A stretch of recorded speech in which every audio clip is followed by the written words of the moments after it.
Good morning, good afternoon. I'm Keith Reynolds, and welcome to SMarketPlace. We are really excited to have our guest um, today, Guarav. He goes by G, and welcome, G. Thank you. Thank you so much, Keith. Thanks for having me. I'm extremely excited to be here. Absolutely. So we're in the rock and roll room virtually, and you are joining us from. I'm in San Francisco. So I'm based in South San Francisco in California. And we on this podcast talk about sales and marketing and rock and roll, our favorite topic. And it's really been a fun format. So we're so glad that you can join us. Tom can't be here today. Tom is our co host, Mhm. but we're going to have a great conversation. So tell us a little bit about your journey from Yeah. uh, radiology to SDR agents. Like, Yeah. how did that all come about? And give us a little background on you and Jiva.ai. Yeah. Definitely not been a straight line for me, Keith. Maybe I'll get started. I'll give a quick story about myself. But I come from a very blue collar, humble family. I lost my dad to cancer when I was 2 years old. Mom's a blue collar parent. I started coding when I was 10 years old. Keith, I actually have an uncle who used to be a mentor of mine, and he was the richest guy in our family because me and my brother, we grew up very poor. So we would always ask him, like, we always wanted to be like him. He was the coolest person we knew. He had the best car, he had the best watches. So we kind of looked up to him, and he had a great piece of advice for me. So when I was younger, we would always ask him, like, "Hey, what should we do to be as successful as you are?" And he was always like this futuristic guy. He was looking in the future, and he said, "At this time, I feel to in order to be successful in the next few decades, you need to learn how to code and you need to learn how to sell." And that's been like my philosophy. Like, I started coding when I was 10, built my first video game at 12. I was an entrepreneurial guy. I hated working for other people. So right after high school, I decided to skip college for a bit and start my first company. So my co-founder, her parents were radiologists, and that was the easiest start for us because we were software engineers, and we basically thought that we'll just sit with them and try to design something for them. We did a lot of things. We tried to use machine learning and AI to solve a lot of unique problems that radiologists and radiology faces. Everything from, we were looking for protecting something called female feticide, which is a huge problem in India, all the way to detecting certain kinds of cancers with ultrasound machines, because machine learning is really good at that, and it can reduce some of the cost associated with the MRI machine or CT scan machine. So we were always very entrepreneurial and social. So that's kind of what we built. First company was completely strapped, ran it for several years, had a good exit. We sold it for a few $1 million. So we went from like being extremely poor for many, many years to having some money, being able to buy houses for my other founding team and everybody, which I'm really proud of. Wow. And after that, I got an opportunity to move to the US. And that's kind of when we started our second company. And I was hoping that after my first success, we'll just go rocket ship. But it wasn't like that at all. I actually started a customer data platform because, Keith, in my first startup, we were really good at consuming large amounts of data and making predictions with it. So we had this foresight, and we felt that AI agents is going to become huge, and we're going to go into any company and take their data and build like this AI data layer that will become like a customer data platform, for especially for large companies, that can now feed into all the agents and almost like run the business for them. So imagine if I have all the insights, all the history of the business, can I then create these agents that can do everything from churn prediction to customer success to sales for me to marketing? I mean, audacious vision. Obviously, this was pre LLM. So we started in 2019. We ran it for several years. Hmm. Just couldn't find product market fit, Keith. So we actually, late last year, we went back to our board and we said that, hey, things are not working, and we have tried everything. You guys know us, and we're going to basically return your capital, and we're going to move on. And Cliff Sterling, that's how we got connected, right? And Sure. so the board and Cliff and all my investors were like, look, we love you. If there's a different idea you want to pursue, you should do that, and we're going to give you more money. And at that point, we had built Jiva AI internally. So we actually used to call this R2D2 because we're just Star Wars nerds here. And what we were doing is a This was small. an internal tool. This was an internal tool. So we ran it for a year, and we were using it for doing everything from finding leads, enriching data, personalized outreach, because we were so lean by the end. We had almost ran out of money, and we were just run on bootstrap budget, basically shoestring budget, Keith. So we built this internally to automate 90% of our sales activities and sales funnel. And then when nothing worked out, we just decided to pivot, and we launched this in January last year, or this year actually. And 9 months in, we already crossed 5 million in annual recurring revenue. We have close to Doesn't 300, surprise me a bit. yeah, 300 customers paying us. We have sellers and professionals like entrepreneurs, indie hackers, growth hackers. We have like sales reps, account executives, account managers from companies like Blackbot, Viz, Airbnb, Uber, like you name it. Like we work with some of the best companies in the world and have sellers in Yeah. tons of different orgs using us every single day. So yeah, it's been like quite a journey to get here from That like, is an yeah, amazing story. I've we were talking before the show. My experience was you and I had a conversation for several days, probably over a week, yeah, and on LinkedIn and on by email. And when we got to our meeting, I learned that I hadn't been interacting with a human being. yeah. I was interacting with Jiva AI, and you and I had a successful meeting because you were prepped with what I was about. The You had our contact information. We were able to really have a rich conversation right off the bat. Mhm. Yeah, that's exactly right. That was so fun, right? So that is Jiva AI. It's like, how do I It do was, research? Yeah, yeah, that's exactly right. And I feel like one of the things that Keith AI can't replace is like this right here, right? Being right. in the rock and roll room, talking about marketing, talking about sales, talking about AI, having these conversations as the two of us, maybe sharing a drink, having coffee, having lunch, get like understanding each other's vision and what we're good at. That's what humans are really good at, right? That deep human connection, like having empathy. For sales, in the sales realm, it means doing discovery calls, doing great demos, doing negotiations, understanding pain points, carrying out the sales cycles. We don't think AI is good at that, but manual, repetitive, labor intensive tasks like Sending following out emails and making phone call, dialing the phone are or not. or video editing or coming up with, right, like the first script, like there's so many areas in the whole marketing and sales journey that we feel AI can do better, and that's kind of what we're trying to replace. Yep. And I think every generation has a fear and trepidation about the new technologies, but Exactly. then it's not um, it's not a decrement Yeah, to the work environment. It actually expands the workforce because yeah, if that wasn't the case, you know, we'd be everyone, no one would be working and computers would be doing everything. That's yeah. not how it works. That's exactly right. That's not how it works. And I do agree that there's always like a fear of what's next and fear of job replacements. But I don't think I feel as a software engineer, every single day I wake up, there's some young person in college who's reaching out to me in my family, friend circle, and they're like, what should we study next? And what should we do? Like, should we even do software engineering? I truly believe that the world will need more software engineers than less, and the world will need more great salespeople and great marketers than less of those.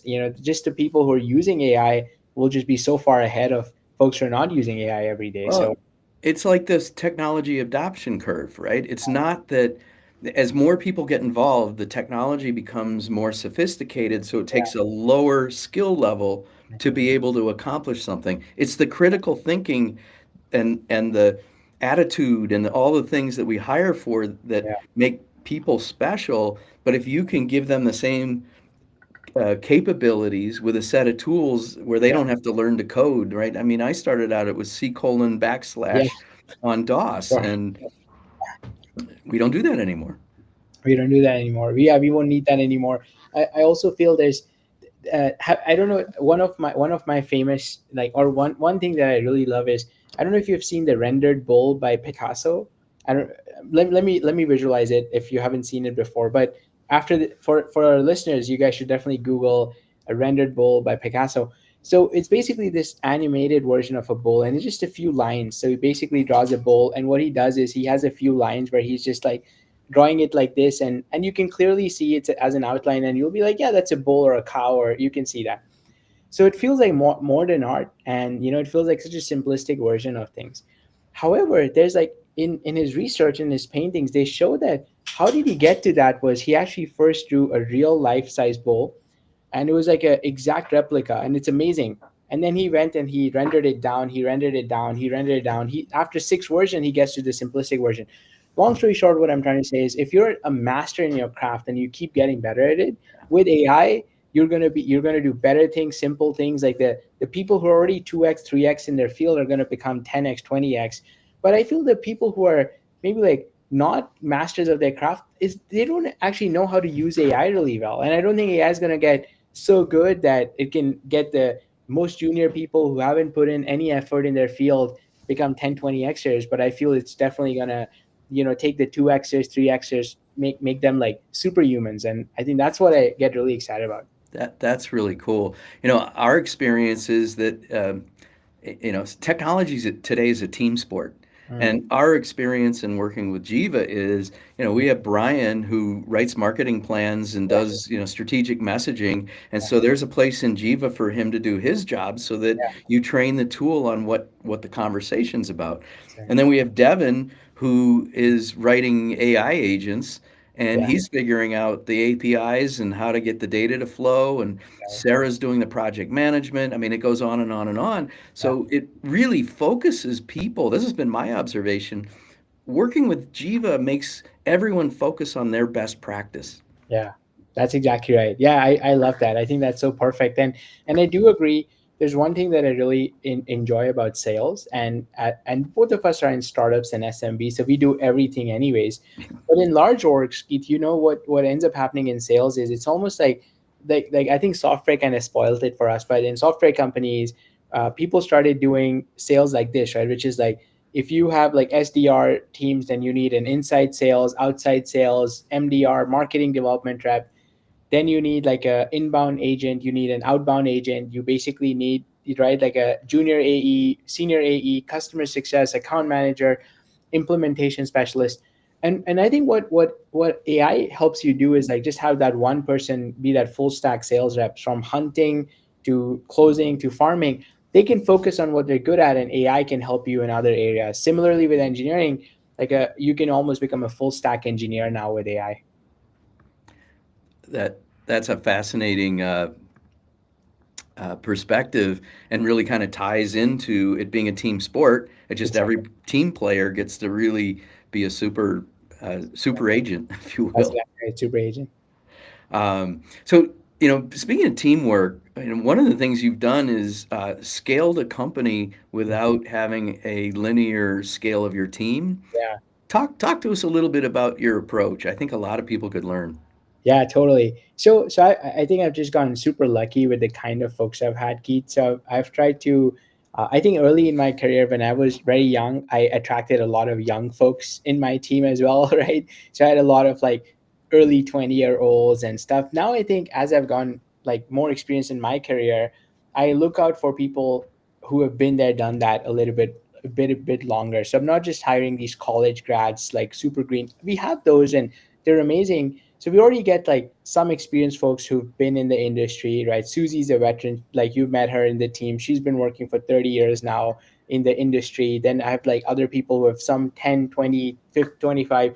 So I think just the average tenure of people in my company has gone up because I truly believe in this concept that people who know how to use AI will be right, like will be people who know their craft really well. They've spent their time and effort in understanding so that you can prompt AI in the right direction.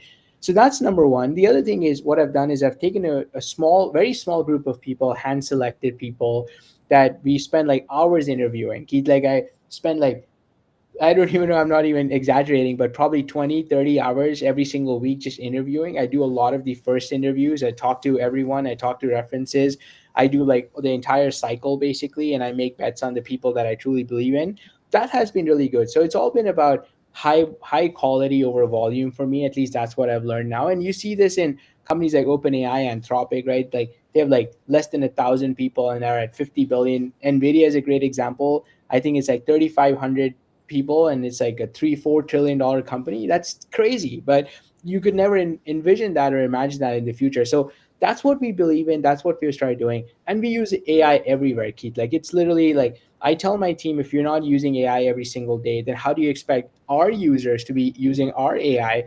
We use AI everywhere. We're power users of ChatGPT. We have Gemini. We have Anthropic, from video to VO3 to audio, 11 Labs like Synthesia, HeyGen. I feel like I wake up in the morning and we have some AI tool that we're experimenting with, quickly evaluating it, because we want to be power adopters. We know the user experience so we can build better products. But I think that's been like my secret sauce on like how do I scale revenue without actually having to scale and hire hundreds and thousands of people. So hopefully we can continue doing that. And I don't think the goal is, you hear this always, a lot of folks are like the first billion-dollar company by one person, the first billion-dollar company by $10 billion company by 10 people.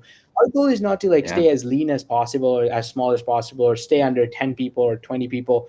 Our goal is to just hire the enough as least amount of people that are needed to get the job done. And we're okay to hire one more person, but we need to be in pain. That's what I tell my team. It's like, are you really feeling the Mhm. pain that one extra person with some skill set we don't have can come in and solve that for us? And it needs to be like extreme pain, because as you know, Keith, like as soon, and you and Sarah, like we were talking about this, right? You guys have worked for 4 years. Tom and you know each other for several years now. That stuff just cannot be replicated with a fast growing team where you have 500 people. All of a sudden, you don't know anybody. It almost slows you down instead of like growing up, right? Like I saw in my first company. I Sorry, go ahead. Go ahead.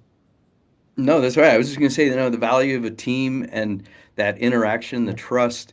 I've been a member of a board at the Denver Nice. Athletic Club for coming up Yeah. on 3 years, and the richness of the conversations that Yeah. we're having. Right, the first thing I did was institute Yeah. Robert's rules so that everybody had a voice and we all knew what to Nice. count on. But now we're able to get through some really complex issues that I think we would have had a hard For time sure. before. And then layer onto that, which Mhm. we're not doing, but layer onto that within a company, what I see you saying is the ability to be more Yeah. self-reliant and to grow Mhm. smartly with strong Exactly. relationships and and push yourself with the skills. I'm doing the same thing. Sarah Yeah. will tell you, did you try an AI on solving that, right? And then come back and it's like, wow, it Mhm. worked. Exactly. That's exactly right.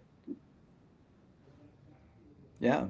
So, a little bit about that, I think we could dig in on is the how do you automate without losing Mhm. that human touch? You kind of touched on Yeah. it, but the proposition of doubling your Mhm. pipeline for Yeah. half the cost. I mean, that's a big Sure. claim, and I know, we've seen it in the chats Yeah. on LinkedIn that people are afraid of that. How do you keep it Yeah. human Yeah, I and real? totally agree. I think it's a very delicate balance, and we do a couple of things at Jiva AI that we're very proud of.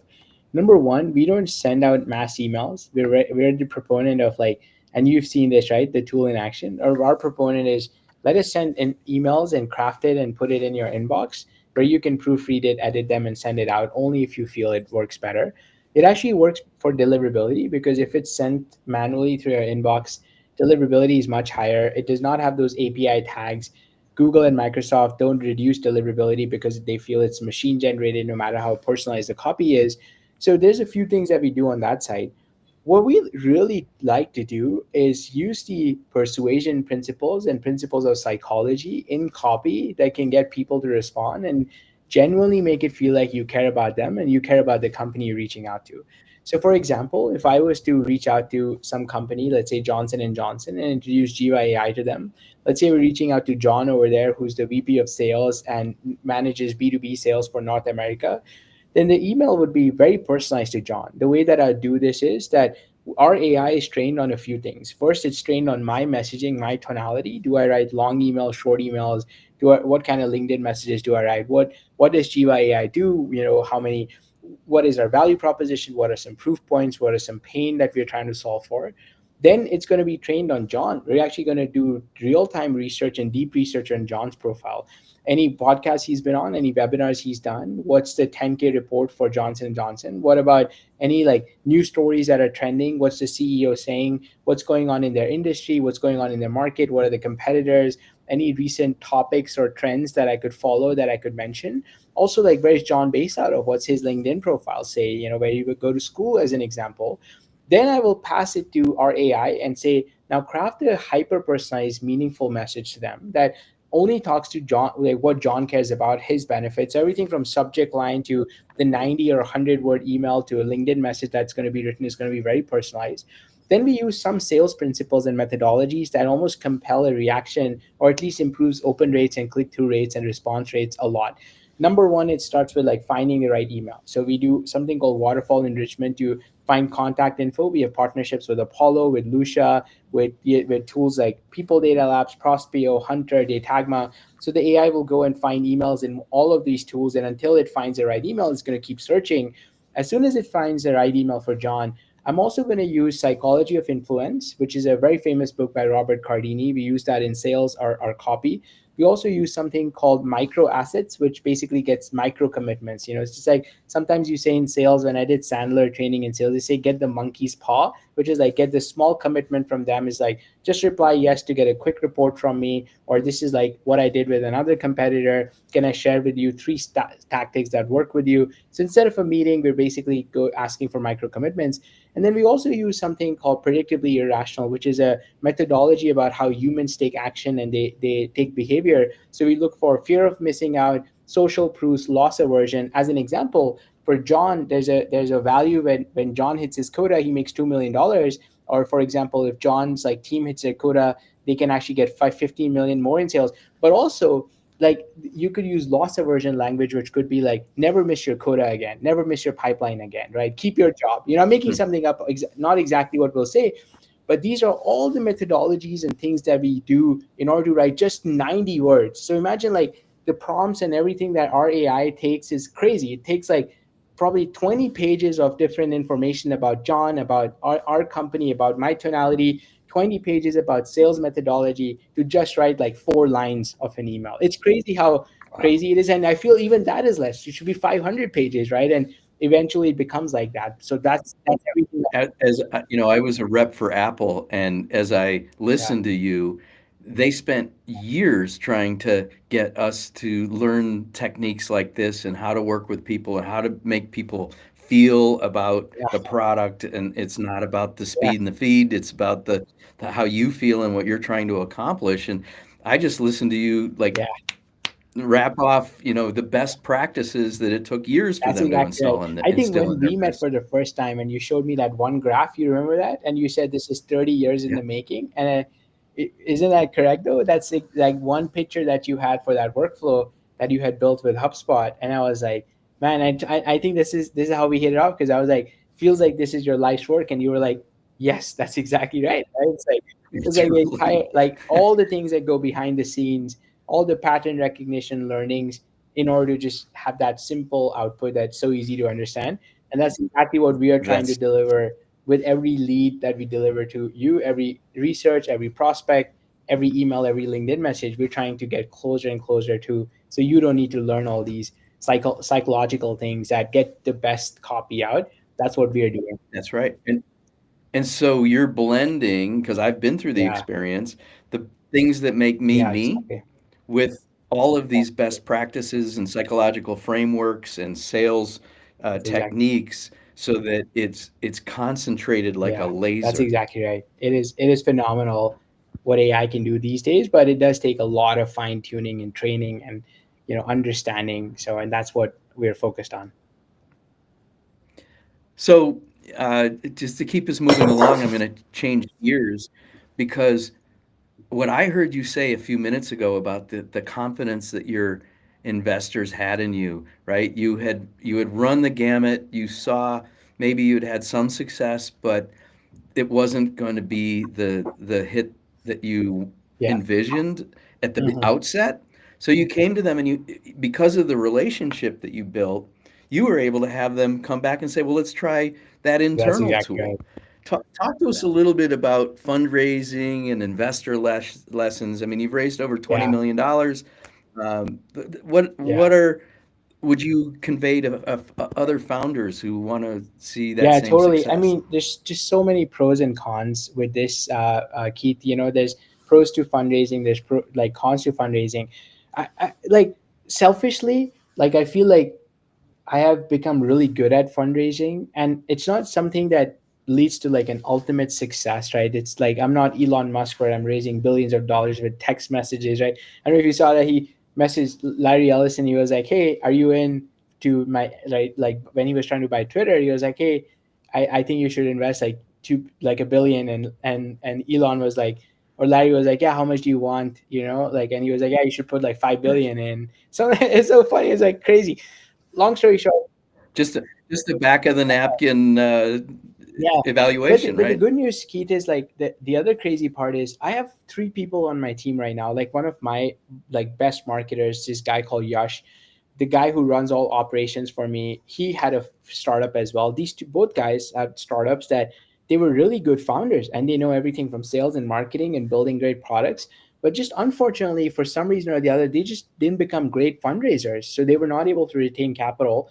I am very lucky. It's kind of like that like I have three dogs that I've adopted, and sometimes I look at my puppy. I have a blind dog, and I'm like, oh, it's so unfortunate somebody left him. And then I'm like, I'm actually so lucky that no one picked him, that I got him, right? I'm so lucky. Like I'm so just, but at the same time, like the analogy I'm trying to make is there are so many great founders out there who are just amazing at everything, and they're like this close to becoming like the next Mark Zuckerberg or Steve Jobs, or you name it, right? Whatever, the next Jensen Wang or Eric Wan at Zoom, but they just don't know how to fundraise, and they haven't mastered that skill set. And it takes a lot of time, effort, and mastering your craft. And now I get to work with some people on my team that I'm so excited that I'm like, man, these guys can just take over the company and they'll be better founders than me. But just because they were not able to fundraise, they were not able to go there. So long story short, what I've Interesting. learned is we got to run fundraising as an almost like a sales process. So that's my learnings on fundraising. So when you don't work with someone, it's all about running it like a tight sales process. Everyone's like, it's all about relationships, it's all about, you're always fundraising. There's this whole famous quote of like, you're always fundraising. I almost feel like the quote should be, you're never fundraising. So if someone asks you, are you raising, I always say, I'm not raising right now. I will only raise between January and February, and this is my window. I want to talk to you, I'll give you everything that you need to know, I want to learn about you, but I'm not fundraising. And when you're fundraising, you're trying to run it like a pipeline process. So what I've learned is you Right. talk to 50 people, and then you get 30-second meetings, you will get 15 third meetings, you'll get 5 partnership meetings, and you'll get 2 or 3 term sheets. Then you can like get the best price, get value, and that's how you run it like a machine, and just focus on the business. I feel like people who are not good fundraisers, they spend a lot of time fundraising when they're just talking and taking meetings and coffee meetings and just like wasting time, and and actually there's no competition. You're not able to create that fear of missing out, the loss aversion, right? Because fundraising is a game of not like getting 5x returns, it's a game of getting 500x returns. I don't know if this is exactly true or That's right. not. One of my investors called Mucker Capital, they put in 3 million in this a company called Honey that PayPal acquired for 4 billion. They got 350 million out of it. So it's about 100x return that they're seeking. So you almost have to give them the loss aversion that you're the next 100x return company, and they don't want to miss out on the next Google, next Nvidia, next Uber. So for that reason, like those are some of the things I've learned around fundraising. Once you start working with someone, it's all about relationships after that. Like I literally have such deep relationships with the team that I have built over the years. Like Mark Mullen, who's on my board, I've worked with him for 10 years now, close to. Kathy Gao's on my board. I have like another board member called Dan Wright. Cliff Sterling, who is our mutual connection, is now on my board. I've worked with him for 7, 8 years now. I know his wife, I know his kids. I'm on texting basis with him. Like that's how we got introduced to each other. Like so, I think before you meet an investor, I feel don't focus on the relationship. Focus on it like a sales process. Afterwards, just go all in on the team you have, because these guys have more money, they're more connections, they can keep coming back in, and most of these folks are also operators, right? Cliff was a public company CEO 2 times before that. He's been a third-time founder. When I pick up the phone and I'm like, Cliff, things really suck right now, and here's what's going wrong. He knows this, right? The first reaction is not like, you don't know what you're doing. The first reaction, like, I totally understand. Don't worry about it. Just sleep over it. Take a break. Because he's been through all of that before. So that's like, I mean, there's so much more, but I'll pause there. But that's There's so many lessons in there. I've raised money twice. I've always said, I've hit singles and doubles in my entrepreneurial yeah, career. Our goals are really big for yeah, Publio Studio. The biggest lesson I learned is that don't fall in love with your yeah, product, yeah, right? That's not what the investors are buying. You're out there selling to the market to get yeah, yeah, customers. That's what you're sure, selling. But everything that you've just described are that scarcity and that opportunity and the ability to get on board and the yeah, investment thesis. because that's what they want to do is 10x, 100x That's their exactly money. right. That's exactly right, Keith. That's exactly right. And it's not because they're selfish, but that's how just fund returns work. The fund returns work in a way that you basically make 100 bets. Let's say if you have 100 million to invest, you would make 100 bets, and you would also bet multiple times in the winners. And the goal is that 80% of the companies will fail and will return zero. 10% or 15% of the companies will return 1x their investment, or 10, 1x. 5% or 3% will return 2x or 3x. They need the top three companies there to return 50, 60x to pay, give a 12.5 to 15x return to their fund, right? That's what they're seeking for. Otherwise, they wouldn't be able That's to right. raise their next fund, because if you're not returning 15x, then a public investor can go and put money in Nvidia, and they might get 15x in 3 years or 5 years. And startups are a long game, right? Like, so imagine if I'm a public investor, I have $50 million to give to someone. I might invest in the S&P 500, and if I get more money guaranteed from S&P 500, that's where I will invest. I will not invest in Sequoia Capital, anyone's fund, because the lifelong is 10 years almost, because some of these startups take 10 years to mature, maybe longer, if you Mhm. think about it. So it's a high stakes game basically, and I think that's the mindset I never understood before. But once I understand it, I understand the VCs now. I understand why, if we're struggling, they're unhappy with us, or they don't care about us anymore, right? Like sometimes, like when we were struggling, and I don't want to name anyone, but I had VCs from large funds who completely wrote us off, and that's totally okay. And I would feel very personal. I'd be like, why this person doesn't even answer my phone anymore? And you know why? Mhm. Because now they're focused on the winners, and when you're winning again, I mean, that's the job. That's They'll be they'll back when be you're a back when you're a winner. winner, because that's the game they're in. That's right. They're not in the game of like us returning their capital. They're in the game of us returning 100x their capital, and that's the game they're playing. So it's. You really highlight the resiliency that you need to have. You can't take it You can't take it personally. personally. Exactly. You've got to Exactly. learn and be humble when you're down, so that you can apply those lessons and grow from that and That's come exactly right. back. And come back. That's exactly right. I think you just learn, like, I had this one guy who taught me that he would pack his meetings with investors in the same day. So if he's fundraising, he would do back to back to back meetings, same day, and 2, 3 days in a row, because he saw that every meeting he went to, he would literally read the room and see the reactions, or the eyes lighting out, or people getting excited, what kind of questions they have. Then Mm. in between his Uber rides to the next VC, he would literally just make changes in real time. He would basically change the pitch a little bit, change the, answer this, like change the slide orders a little bit.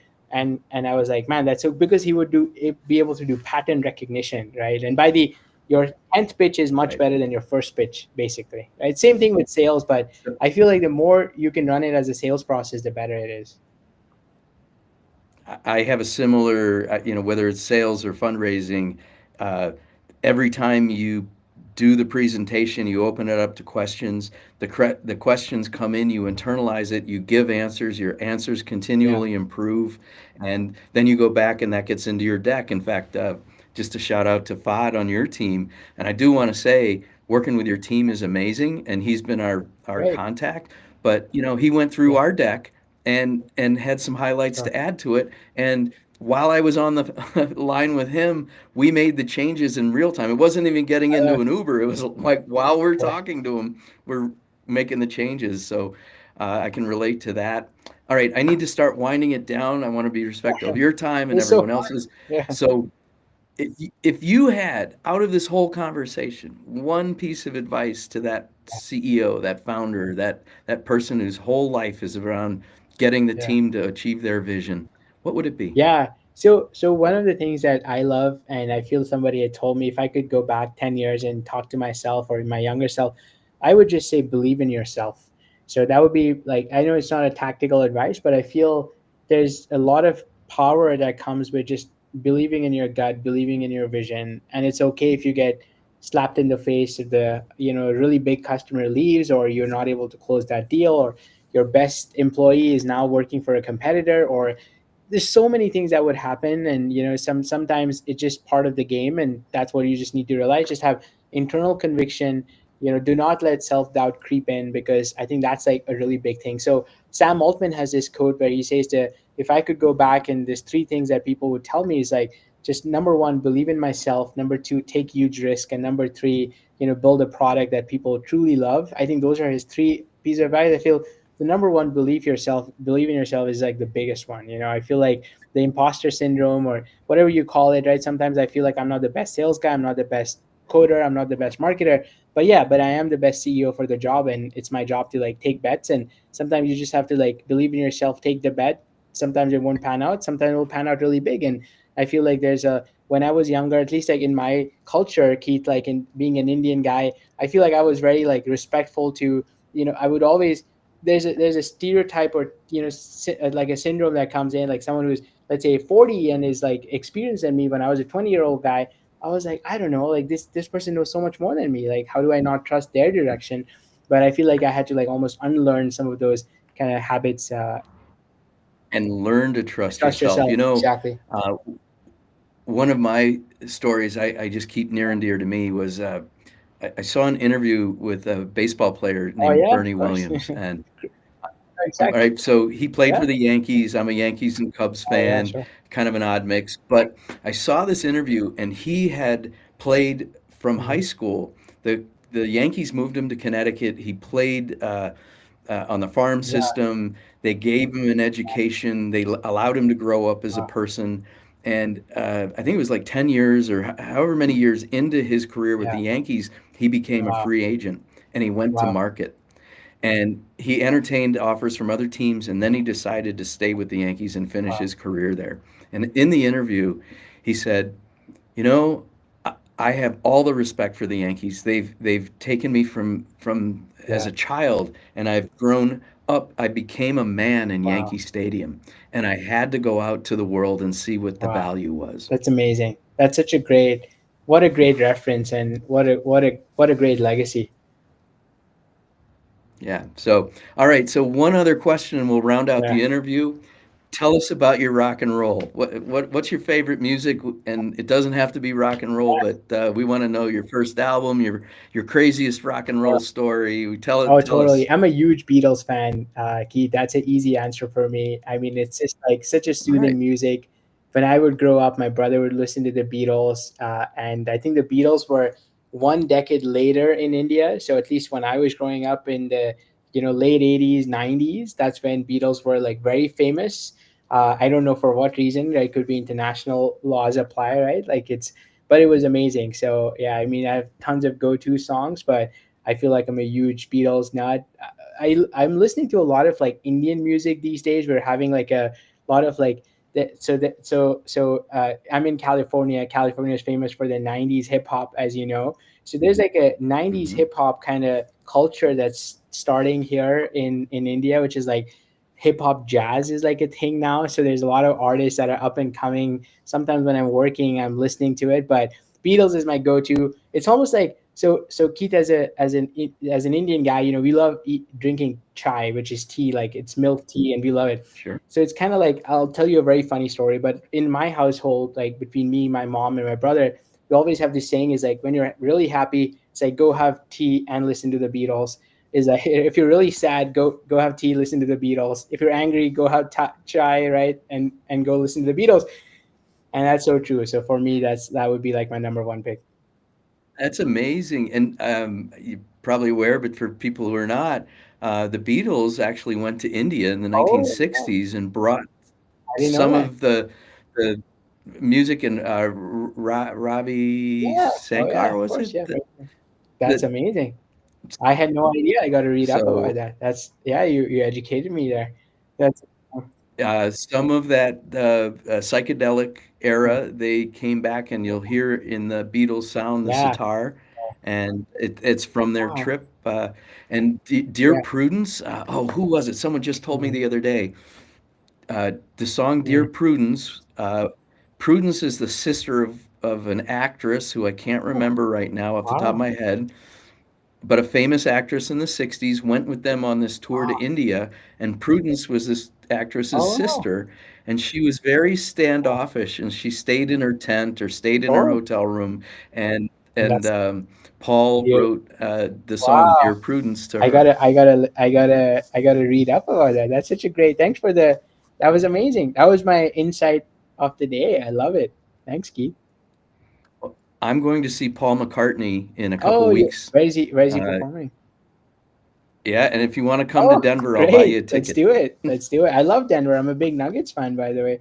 So maybe Oh, maybe the yeah. season starts soon too. So maybe we can catch a game. It, it, it's an exciting It's a sports great city. sports city. I love And so Denver. I love Colorado. I think Aspen's great. Denver is great. Boulder is beautiful city. I feel like right. There's just tons of gold here.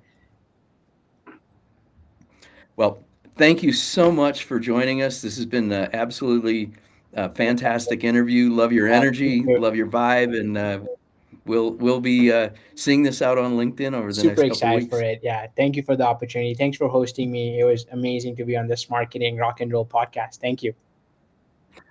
You bet, man. All right, everybody, thanks for joining us, and until next time, we'll Thanks, see you Keith. later.